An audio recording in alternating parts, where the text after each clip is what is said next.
ప్రపంచంలోని అత్యంత ఎత్తైన భవనం అనగానే టక్కున గుర్తొచ్చేది దుబాయ్లోని బుర్జ్ ఖలీఫా. దాని ఎత్తు 828 మీటర్లు.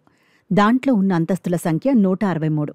ఇప్పుడు దానికి పోటీగా దీటుగా కిలోమీటర్ ఎత్తుండే ఆకాశహర్మ్యాన్ని సౌదీ అరేబియా నిర్మిస్తోంది. దాని పేరు జెడ్డా టవర్. ఈ టవర్ ప్రతిపాదిత ఎత్తు 1008 మీటర్లు. అంటే బుర్జ్ ఖలీఫా కన్నా 180 మీటర్లు ఎక్కువ. 120 ఎకరాల విస్తీర్ణంలో నిర్మిస్తున్న ఈ టవర్లో అంతస్తుల సంఖ్య మాత్రం 168. బుర్జ్ ఖలీఫా భవన నిర్మాణానికి రూపకల్పన చేసిన అమెరికన్ ఆర్కిటెక్ట్ అడ్రియన్ స్మిత్ దీని డిజైన్ను కూడా రూపొందించారు. టవర్ నిర్మాణం కోసం దాదాపు 660 అడుగుల లోతుకు గుంతలు తవ్వి వాటిలో కాంక్రీట్ నింపి బలమైన పునాదులు నిర్మించారు.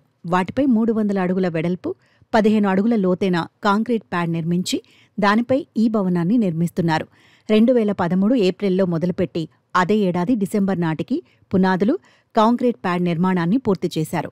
2018 జనవరిలో పలు కారణాలతో టవర్ నిర్మాణం నిలిచిపోయింది. మళ్లీ ఈ ఏడాది జనవరిలో పనులు పునఃప్రారంభమై శరవేగంగా సాగుతున్నాయి. 2028 నాటికి ఈ టవర్ నిర్మాణాన్ని పూర్తి చేయనున్నట్టు సమాచారం. ఈ భవనం నిర్మాణం ఖర్చు 11,000 కోట్లని అంచనా.